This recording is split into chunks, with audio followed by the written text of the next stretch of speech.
Today we're looking at the exposure triangle.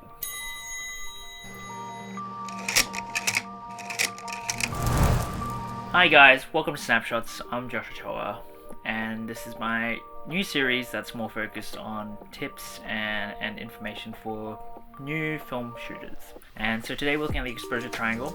I was originally going to do film loading today, but a few of my cameras still have film in them, so I'm going to wait till those empty. So hopefully in 2 weeks it'll be the next one. So with your camera, particularly if you're using a manual camera or a camera with manual settings, there's three things that go towards your exposure. So you have, obviously on your film you have the ISO, on your lens you have the f-stop or the aperture, and then on the camera body you have the shutter speed. So in order to get a good exposure, you need to manipulate these three elements. Each element can kind of have a different effect on how your image looks. In the first Snapshots episode I talked about ISO and what it is, so go back, watch that to get more information on that, because it's a 5-minute video on it. So your ISO is pretty much the sensitivity of your film. So the lower the number, the more light you're going to need, but also the finer the grain. The higher the number, the less light you'll need, but you'll also get more grain. I definitely recommend the previous video for more information on what ISO is, because I really do dig a lot deeper. But let's go and talk about aperture. So on your lens you'll have the f-stop or the aperture. In your lens there are these kind of blades that kind of interweave. On one end of the spectrum it will be super small, which means it lets in less light, but more of your subject will be in focus.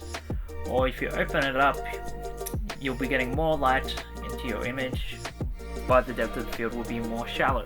The higher the number, the less light. The lower the number, the more light. So that's basically it seems kind of reverse if you're very new to photography, but if you've been shooting digitally you'll know this stuff as well. Sometimes you are wanting more things in focus, or sometimes you're wanting less things in focus to just kind of separate your subject from the background and foreground. But also sometimes you just need more light or need less light, depending on what film you're using, what shutter speed you're on. And so you can manipulate your aperture to get desired effects. Your shutter speed is on your camera body. It all comes down to the time of a second. So it's like 100th of a second, 60th of a second, 500th of a second. It's really fast. And basically your shutter is what lets the light hit your film when it's opening and closing. And depending on the speed, you're letting more or less light. So the higher the number, the faster it will be moving.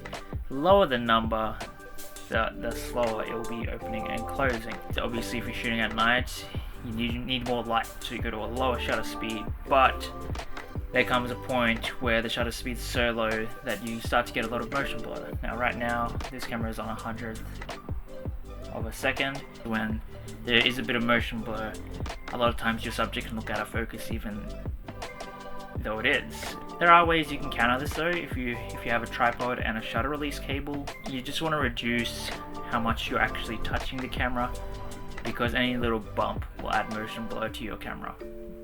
And so that's kind of why you don't want to go for a slower shutter speed, though you can get some pretty cool effects doing it as well. But just know that you'll probably need a tripod and a shutter release cable if you're going to do that. And then on the other end of the spectrum, with the higher shutter speeds, there's kind of less motion blur, so things do kind of look sharper even when they're moving. And so the main negative with that is that you're getting less light on the image. And so when you're exposing an image, you have to manipulate all these three aspects to get the exposure you want. And sometimes you're not looking for the perfect exposure. Sometimes you are looking to underexpose an image to create a mood, or even overexpose it to get more information out of it. And under and overexposing film for a reason is another video that we're going to get into in the future. But I hope that this was still informative and educational enough for you to kind of get the idea and begin to use it in your film photography, and also just photography in general. This all applies to digital as well. Please let me know what else you'd like me to do videos on. I am planning camera loading, Sunny 16, overexposing, underexposing film, and other videos like that. But let me know if there's any specific things you guys want to learn and know, especially if you're new to film and or even photography in general.